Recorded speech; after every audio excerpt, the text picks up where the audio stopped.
So, ayun na nga. Magliligpit na kami ng gamit namin. Sasakay na namin yan. Kasi andyan na yung maghahakot ng gamit. Wala na kami mga gamit dito. Lilinis na lang kami. Kami mahuhuli. Yung gamit mauuna doon. So, ayun. Lahat ng gamit namin. Hahakot-hakotin na lang.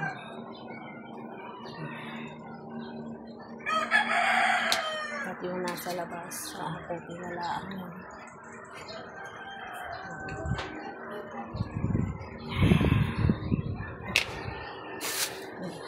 Lalarin naman ko dito. Siya. Ano lang.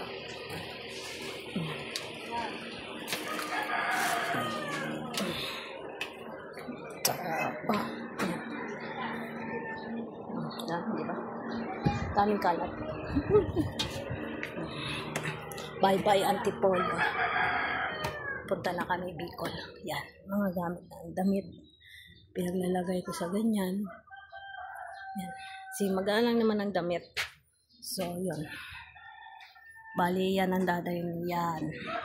Station TV na yun. Yun. Mga yun. Tapos, yun nasa taas.